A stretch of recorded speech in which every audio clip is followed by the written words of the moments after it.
Where does authority come from?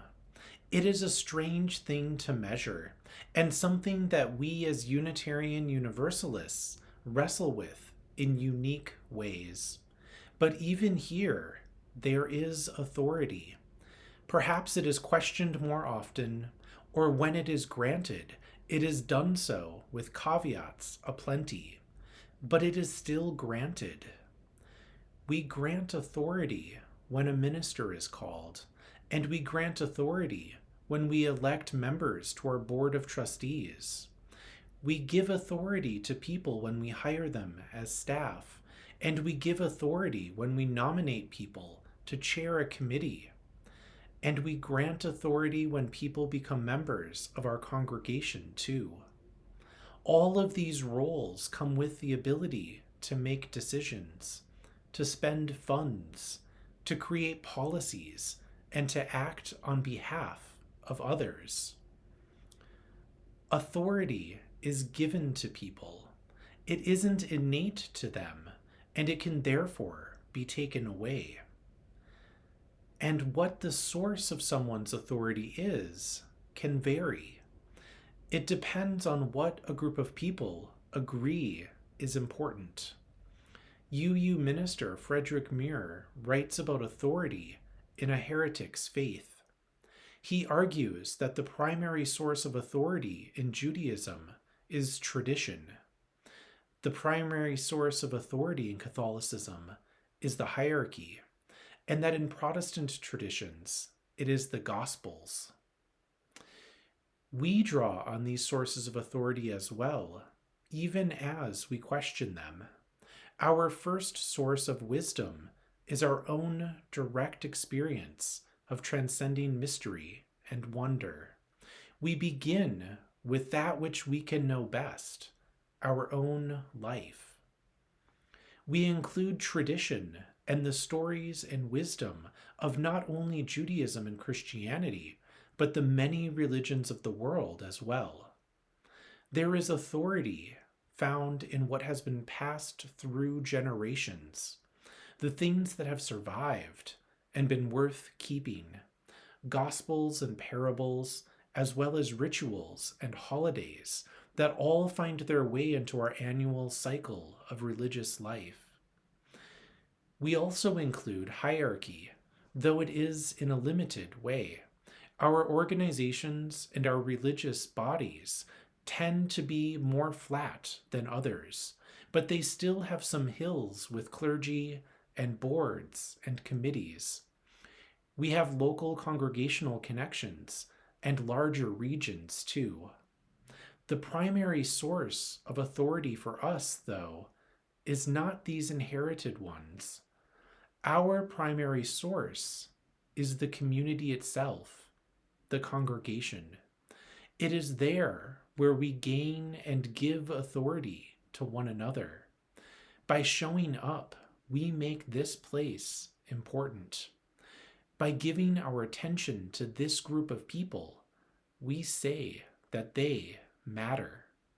While we cede authority to smaller groups for efficiency's sake, the congregation as a whole is the ultimate authority because we say it is.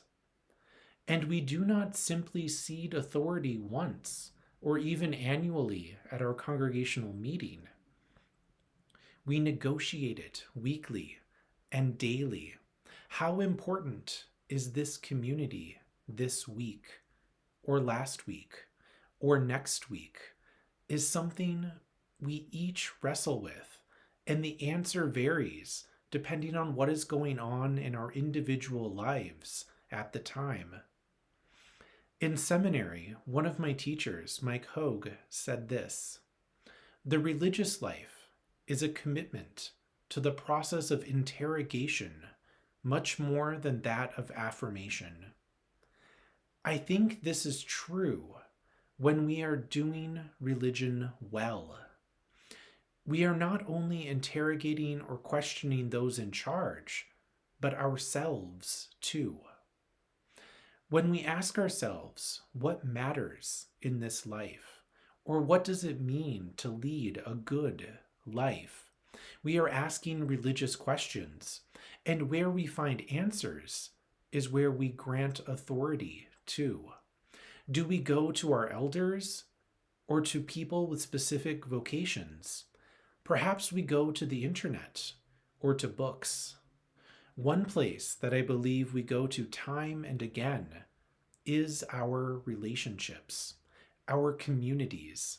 We ask advice, yes, but even more than that, we talk through our own answers, which helps us decide the best path forward.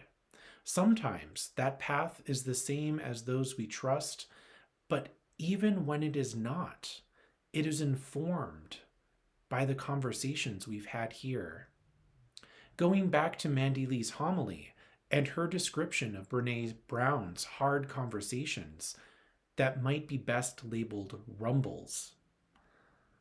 A space to have challenging conversations, but to also hold respects for the participants at the center, those where you need an open heart and an open mind. Perhaps our tradition is at its best, one where we can rumble religiously together.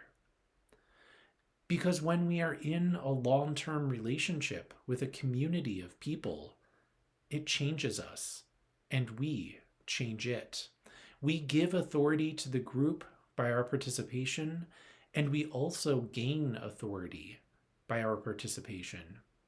Whether your lessons come from the example of guide dogs or the resilience of dandelions, whether from your parents or trusted friends or your own inner voice, wisdom comes not from simple answers to the questions we hold, but rather it comes from the ability to ask better questions and to hold open the possibility that the answers are not the important part of learning anyway. May your questions keep bringing you into deeper relationships, and may you gift authority not only to others, but also to yourself. And may you always keep asking, why? So may it be.